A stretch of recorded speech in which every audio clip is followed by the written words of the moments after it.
सो दोस्तों welcome to money stocks. तो इस वीडियो के अंदर हम लोग बात करने वाले हैं बहुत ज़्यादा इंपॉर्टेंट टॉपिक के बारे में। और ये जो टॉपिक है ये बहुत ज़्यादा इंपॉर्टेंट है। इसका इम्पैक्ट हमें मंडे के दिन यानी कि कल के दिन आपको मार्केट के अंदर दोस्तों नज़र आ सकते हैं। मार्केट के अंदर हमें प्रेशर दिखाई दे सकता है। फ्यूचर ट्रेडिंग सेशन के अंदर अगर आपने इंडियन स्टॉक मार्केट का परफॉर्मेंस देखा होगा तो कहीं ना कहीं निफ्टी 50 के अंदर ऑलमोस्ट हमें 1% तक का इंडेक्स के अंदर दोस्तों गिरावट हुआ था। अगर स्टॉक्स के अंदर दोस्तों गिरावट होता तो कोई बड़ी बात नहीं होती, लेकिन अगर कोई इंडेक्स के अंदर गिरावट होता है तो उस इंडेक्स के अंदर जितने सारे कंपनीज हमें लिस्टेड हैं उन हर एक कंपनी के अंदर इसका इम्पैक्ट हमें देखने को मिलता है। उसके साथ साथ सिर्फ निफ्टी 50 नहीं बल्कि निफ्टी के अंदर जितने सारे इंडेक्स है उन हर एक इंडाइसेस के अंदर हमें गिरावट नजर आया। जहाँ सेंसेक्स के अंदर भी गिरावट हुआ एंड ऑल सेक्टर्स के अंदर भी हमें फॉल हमें नजर आया। अभी मेन फॉल क्यों नजर आया है? मेन फॉल दोस्तों नजर आया हुआ है एक बहुत बड़ा रीजन की वजह से, जो कि जियोपॉलिटिकल टेंशन।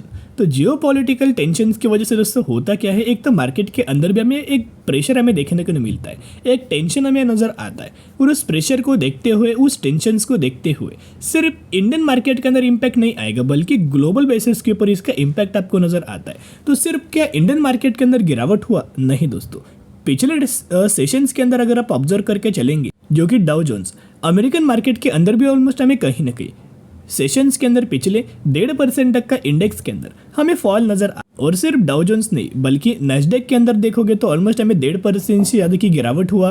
फिर S&P ग्लोबल की अगर बात करें तो वहाँ भी 1 से 1.5% तक का हमें फॉल नजर आया। अभी दोस्तों फॉल क्यों नजर आ रहा है? ग्लोबल मार्केट के अंदर फॉल हमें नजर क्यों आ रहा है? क्योंकि आपको पता होगा कि करंट बेसिस के ऊपर ईरान और इजराइल का हमें थोड़ा बहुत कॉन्फ्लिक्ट नजर आ रहा है, वॉर का सिचुएशन देखने को मिल रहा है।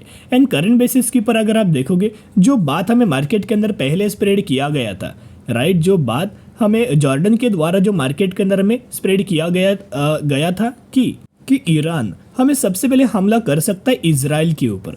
तो कहीं ना कहीं करंट बेसिस के ऊपर अगर आप अपडेट्स के अंदर देखोगे, न्यूज़ चैनल्स के अंदर अगर आप ऑब्जर्व करके चलेंगे तो ये वॉर हमें स्टार्ट हो चुका है। ईरान के द्वारा हमें सबसे पहले हमला दोस्तों किया गया है मिसाइल्स के ऊपर। मिसाइल्स ये लगातार दोस्तों छोड़ रहे हैं इजराइल के ऊपर। तो ज़्यादातर ऐसे सिचुएशंस के अंदर अगर आप ऑब्जर्व करके चलेंगे तो मार्केट के अंदर क्या होता है, मार्केट के अंदर थोड़ा बहुत फॉल होता है। जैसे कि आपको पता है कि रशिया का जब वॉर हमें हुआ था, राइट, तो करंट बेसिस के ऊपर पहले जब वॉर हुआ था उस वॉर के अंदर क्या हुआ था, FIs के द्वारा हमें माल बेचा गया था, राइट, FIs के द्वारा माल बेचा गया था। फिर FIs अगर माल बेच के निकल रहे हैं ना, तो मार्केट से जब भी FIs माल बेच के निकल जाते हैं तो मार्केट के अंदर भी प्रेशर होते हैं, मार्केट के अंदर भी फॉल आपको नजर आता है।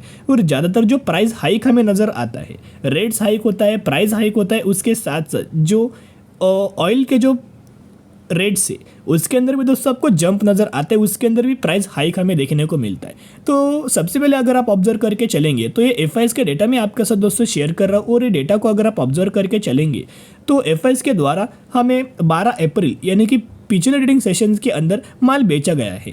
अभी बाइंग कितना किया गया आप देख सकते हो 15,405 करोड़ का, और बेचा कितना गया है 23,432 करोड़ का। तो नेट सेलिंग कितना हुआ, ऑलमोस्ट हमें 8,000 करोड़ का। तो अभी से हमें इसका रिएक्शन मार्केट के अंदर देखने को मिला हुआ है। अभी FIs के द्वारा हमें माल दोस्तों बेचा गया है। अभी आने वाले समय के अंदर भी, आने वाले जैसे कि कल के दिन से भी हमें FIs के द्वारा माल बेचा जा सकता है, जिस वजह से मार्केट के ऊपर एक प्रेशर हमें बना रह सकता है। तो थोड़ा बहुत इजराइल और ईरान का अगर आप अपडेट देखोगे तो 1 घंटे पहले अपडेट हमें देखने को मिला है। इसके अंदर क्लियर कट बोला गया है कि ईरान के द्वारा फायर हमें किया गया है 300 ड्रोन मिसाइल्स इजराइल के ऊपर। तो करंट बेसिस के ऊपर अगर आप ऑब्जर्व करके चलेंगे तो ईरान के द्वारा लगातार दोस्तों मिसाइल्स के ऊपर मिसाइल्स हमें फायर किया जा रहा है इजराइल के ऊपर। तो इजराइल अभी करंटली क्या कर रहा है ना, इजराइल के द्वारा भी दोस्तों ये हमें फायर लगातार मिसाइल्स किए जा रहे हैं। लेकिन करंट बेसिस के ऊपर इजराइल के सपोर्ट में हमें 2 कंट्रीज करंटली देखने को मिल रहे हैं, एक है US और सेकेंड है UK, राइट। और ईरान के ऊपर अगर आप करंटली ऑब्जर्व करके चलेंगे तो ईरान को करंटली कोई कंट्री हमें सपोर्ट नहीं कर रहा है, लेकिन आने वाले समय के अंदर ये सपोर्ट कर सकते हैं। सपोर्ट कौन करेगा आपको पता ही होगा, एक तो पहला रशिया हो सकता है या फिर हमें दूसरा चाइना हो सकता है। तो ये जो वॉर का जो जब तक ये वॉर का सिचुएशन नजर आएगा, दबाव हमें देखने को मिलेगा, प्रेशर हमें देखने को मिलेगा ना, पूरे ग्लोबल बेसिस के ऊपर ये प्रेशर आपको दिखाई देगा। जिस वजह से मैक्सिमम्स के अंदर दोस्तों होता क्या है कि जितने सारे क्रूड ऑयल के प्राइजेस है वो बढ़ जाएंगे, राइट। तो क्रूड ऑयल के प्राइजेस अगर बढ़ेंगे तो आप समझ सकते हो कि सबसे ज़्यादा इम्पैक्ट उन कंपनीज के अंदर नजर आएगा जिन कंपनीज को क्रूड ऑयल की सबसे ज़्यादा ज़रूरत होती है, उनका रॉ मटेरियल होता है। तो करंटली पिछले ट्रेडिंग सेशन के अंदर क्रूड ऑयल अगर आप देखोगे तो जो क्रूड ऑयल है वो कहीं ना कहीं ऑलमोस्ट हमें 90.45 के आसपास देखने को मिला है, जहां हमें ऑलमोस्ट 1% की जंप पिछले ट्रेडिंग सेशन के अंदर नजर आ चुका था। अभी दोस्तों कल के दिन भी आपको देखने को मिलेगा कि क्रूड ऑयल के अंदर हमें जंप नजर आ सकती। तो अगर क्रूड ऑयल के अंदर जंप नजर आएगा तो जितने सारे केमिकल सेक्टर वाली कंपनीज होंगे उनके अंदर फॉल आपको दिखाई देगा। तो अभी लिस्ट में आपके साथ शेयर करना चाहूंगा। बहुत सारे लोग पूछते हैं कि सर कौन कौन सी कंपनी के अंदर फॉल आएगा। कोई एक स्पेसिफिक कंपनी के अंदर फॉल नजर नहीं आएगा, बल्कि जितने सारे कंपनीज है केमिकल सेक्टर से बिलोंग करता है उन कंपनीज के अंदर फॉल आएगा। आप समझ सकते हो। देखिएगा कौन कौन से लिस्ट है। Pidilite industries, SRF, Linde, Gujarat, Deepak nitrite, Tata chemicals, Godrej industries, Aarti industries, Castrol, Atul, Navin, Vinati organics, BASF, Himadri, clean science, fine organics, ऐसे बहुत अल्काइन अमाइंस, ऐसे बहुत सारे कंपनीज है जिन कंपनीज के अंदर आपको एक फॉल नजर आ सकता है, एक गिरावट वाला माहौल हमें देखने को मिल सकता है। और ये फॉल सिर्फ और सिर्फ केमिकल सेक्टर के अंदर नजर नहीं आएगा, बल्कि अभी आपको पता है कि एफआईएस के द्वारा लगातार 200 माल बेचा जा रहा है। तो जिन एफआईएस का जिन कंपनीज के अंदर हमें स्टेक है, सबसे ज़्यादा है, मेजोरिटी स्टेक होल्ड कर रहे हैं, उनके अंदर भी कंपनीज के अंदर एफआईएस के द्वारा हमें माल बेचा जा सकता है। तो उन कंपनीज के अंदर भी फॉल आएगा।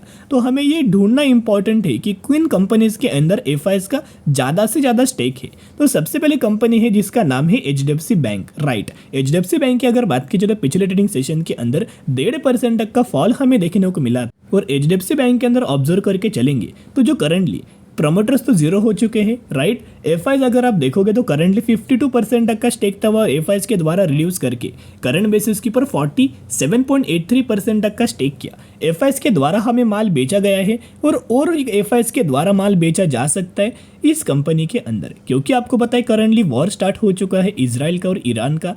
तो मैं एक ही पॉइंट आपके साथ शेयर करना चाहूँगा, अगर बाय चांस एचडीएफसी बैंक के अंदर फिर गिरावट अगर आपको नज़र आती है ना, ज़रूर बाइंग करना। अभी ऐसा मतलब नहीं है कि कंपनी गिरने वाला है, डूबने वाला है, बर्बाद हो जाने वाला है। ऐसा दोस्तों गिरावट अगर आपको नजर आता है केमिकल सेक्टर वाली कंपनीज के अंदर या फिर एचडीएफसी बैंक के अंदर, जरूर गिरावट के अंदर निवेश करना, जरूर buy on dip strategy apply करना, क्योंकि दोस्तों गिरावट के ही अंदर निवेश करने का एक बढ़िया तरीके से मौका होता है। और सेकेंड जो कंपनी है जिसके अंदर भी आपको इंपैक्ट हमें नजर आ सकता है, उस कंपनी का नाम है एक्सिस बैंक। तो एक्सिस बैंक के अंदर भी बहुत ज्यादा चांसेस ये है कि एक फॉल हमें देखने को मिल सकता है, क्योंकि एक्सिस बैंक के अंदर भी अगर आप ऑब्जर्व करके चलेंगे तो जो एफआईएस के द्वारा जो होल्डिंग हमें है करंटली 54% तक का होल्डिंग है, यानी कि मेजोरिटी स्टेक होल्ड कौन कर रहे हैं, एफआईएस कर रहे हैं एक्सिस बैंक के अंदर भी।